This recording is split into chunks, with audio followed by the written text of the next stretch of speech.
सभी को नमस्कार। देखिए, एमपीपीएससी मेंस आंसर राइटिंग को लेके लोगों में काफ़ी हुआ बना रखा है कि कैसे लिखें, क्या लिखें।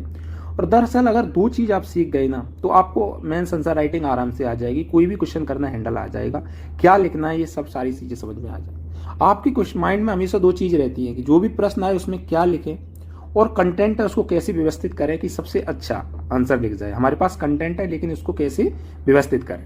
देखिए, दो प्रश्न आते हैं ना, क्या लिखें, इसका उत्तर खुद प्रश्न देता है। जो मेंस का प्रश्न होता है वो खुद कहता है कि क्या लिखे, ये मैं खुद आपको बता रहा हूँ। उसके पीछे क्या होता है, पुछल्ले शब्द होते हैं। कुछ कौन से पुछल्ले शब्द होता है, हर प्रश्न के पीछे ये शब्द होते हैं।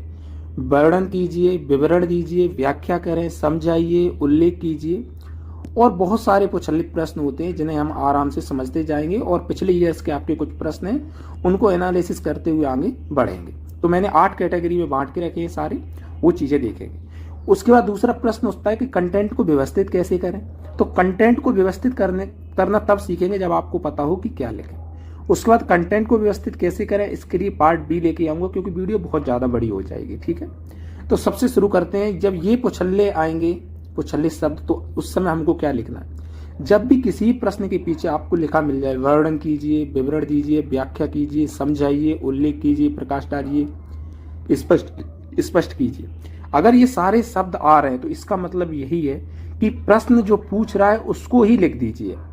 मान लीजिए प्रश्न में लिखा है कि संघ लोक सेवा आयोग के कार्यों को स्पष्ट कीजिए, तो आपको स्पष्ट करना देखना है, जो भी संघ लोक सेवा आयोग के कार्य वो लिख देना है। अब इसके पीछे कुछ भी लिखा आ सकता है। संघ लोक सेवा आयोग के कार्यों की व्याख्या करें, संघ लोक सेवा आयोग के कार्यों का वर्णन करें, विवरण दें। अगर ये लिखा है तो आपको ये शब्द देखने ही नहीं है। दरअसल आपको सीधा ये देखना है कि कार्य पूछे हैं, कि विशेषताएं पूछी है, क्या करना है ये पूछिए। मतलब ये बहुत सिंपल प्रश्न हो जाता है जब भी ये वर्णन करें, विवरण दें, यानी प्रश्न में जो पूछा है उसको ही बताना है। इससे आगे स्टेप बढ़ते हैं। जब प्रश्न में आ जाए, अपना भाव नहीं दिखाना है। जैसे विशेषताएं, तो अपनी तरफ से विशेषताएं नहीं देनी, जो वास्तव में आपने कंटेंट में विशेषताएं पढ़ी हैं वही लिखना है, एज इट इज वही लिखना है। कार्य आपने जो पढ़े हैं तो वही लिखना है। और ये हमेशा विशेषता, कार्य, ऐसे प्रश्नों के पीछे ये वर्णन करें, विवरण करें, ये लिख के आता है।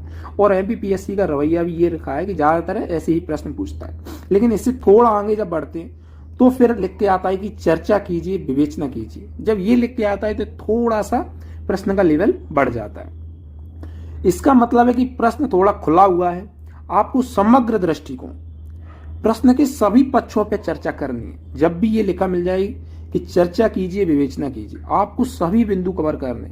इसको कहते हैं कि आपको थोड़ा अच्छी अप्रोच, यानी थोड़ा ब्रॉड अप्रोच अपनानी है। ठीक है, कैसे? जैसे ये एक प्रश्न आपके दिया है। सबसे पहले हमें इस प्रश्न को देखें कि मौर्य साम्राज्य के आर्थिक व्यवस्था पर चर्चा कीजिए।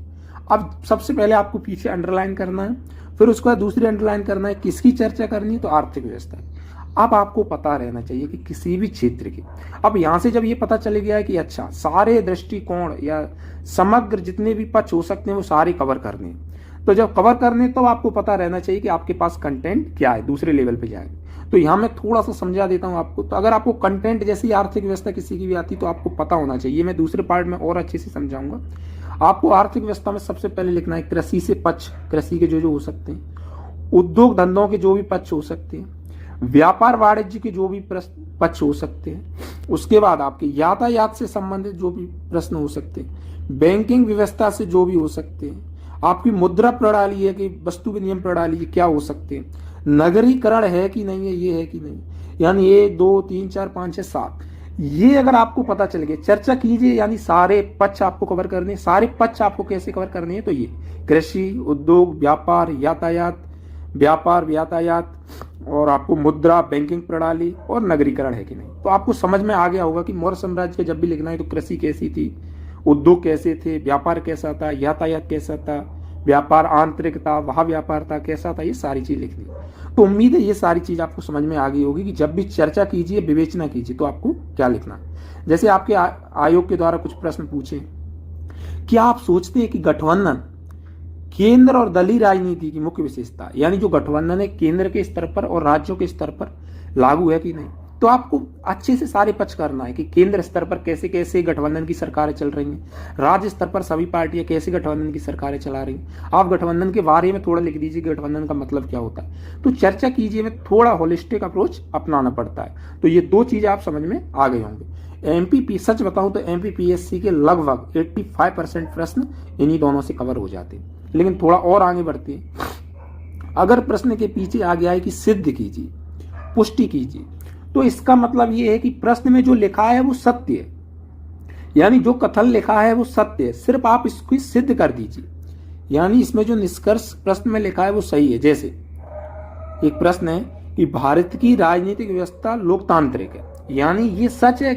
प्रश्न वाला जो प्रश्न बना रहा है वो कह रहा है कि हाँ ये सच है कि भारत की राजनीतिक व्यवस्था है वो लोकतांत्रिक है। आप तो अपने पॉइंट दे दीजिए कि इस कारण से ये लोकतांत्रिक है, तो आपको ये सिद्ध करना है यहाँ पे कि ये लोकतांत्रिक, यानी जब भी ये लिखा है सिद्ध कीजिए, पुष्टि कीजिए, तो जो प्रश्न में लिखा है उसको सिद्ध कीजिए। आप अपनी तरफ से उसको ज्यादा मूल्यांकन या एनालिटिकल करने का प्रयास मत कीजिएगा।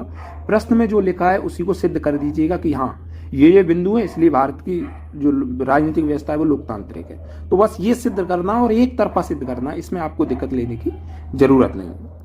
जब चौथे नंबर पर आते हैं तो थोड़ा प्रश्न का लेवल बढ़ जाता है। अब आपसे पूछ रहा है कि आलोचना, जब भी आलोचना आए तो आपको गुण और दोष दोनों लिखना है। देखिए ज्यादातर आजकल प्रश्न का जो ट्रेंड है वो अकेला आलोचना आता नहीं है। आलोचना के साथ क्या क्या आता है, आलोचनात्मक मूल्यांकन कीजिए, आलोचनात्मक टिप्पणी कीजिए, आलोचनात्मक विश्लेषण कीजिए।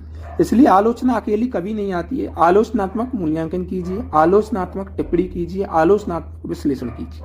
लेकिन फिर भी कभी आलोचना आ जाए तो आपको करना क्या है, उस प्रश्न से रिलेटेड उसके जो भी गुण हैं 30% गुण लिख दीजिए प्रत्येक पक्ष के और 70% दोष, क्योंकि आलोचना ही पूछिए, आपको पता है ना आलोचना करना है। और उसके बाद उसका निष्कर्ष लिख दीजिए, अंत में निष्कर्ष लिख दीजिए।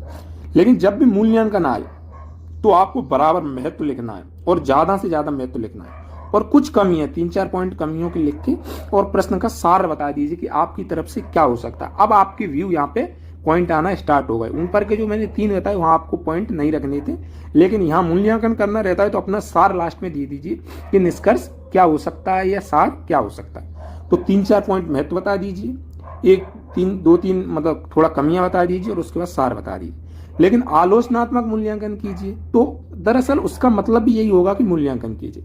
आलोचनात्मक टिप्पणी कीजिए, क्योंकि आलोचना के बिना कभी टिप्पणी हो नहीं सकती। लेकिन टिप्पणी में एमपीपीएससी के 2 ट्रेंड रहे हैं, इसलिए मैं बता देता हूं। देखिए प्रश्न आता है टिप्पणी कीजिए, तो इसका मतलब ये कि व्याख्या करना है पहले प्रश्न की। क्या करना है, मूल्यांकन में क्या है, महत्व बताने हैं और उसकी कमियां बतानी।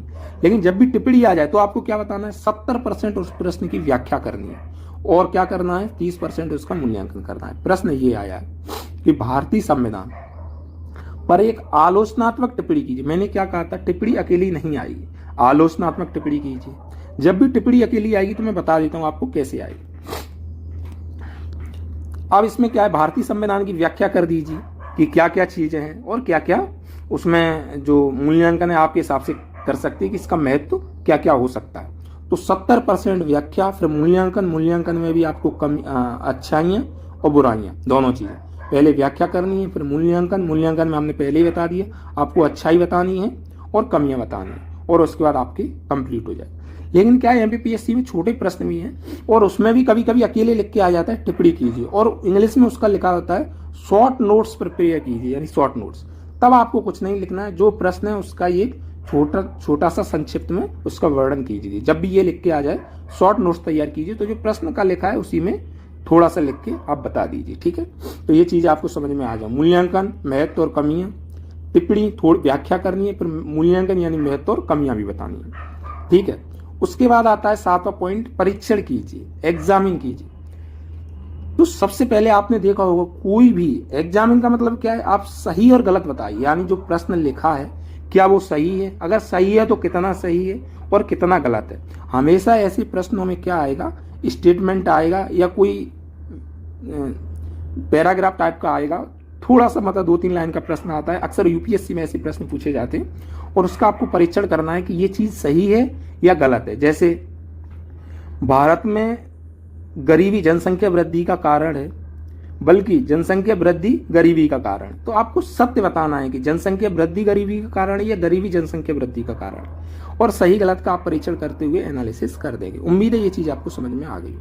विश्लेषण में कुछ नहीं, प्रश्न में जो जो बिंदु है, जितने भी बिंदु है, जो भी पक्ष है, उनको समझाना है और बाद में एक पैराग्राफ में सभी को समेटना है।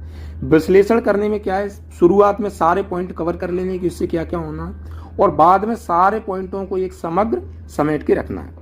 उम्मीद है ये चीजें आपको समझ में आ गई होंगी। मैंने जल्दी इसलिए सारी चीजें बता दी क्योंकि लोगों ने घंटों घंटों की वीडियो बताई, लेकिन दरअसल पॉइंट मुख्य सार इनका यही होता है। एक दो बार वीडियो आप देखिएगा, आपको अच्छे से ये समझ में आ जाएगा। कल हम बताएंगे कि कंटेंट कैसे व्यवस्थित करना है, या आगे की जो भी वीडियो आएगी उसमें लिखेंगे कंटेंट कैसे व्यवस्थित करना है। और कम समय में मेंस की तैयारी, अगर कंटेंट व्यवस्थित करना सीख गए तो कम समय में आप अच्छे से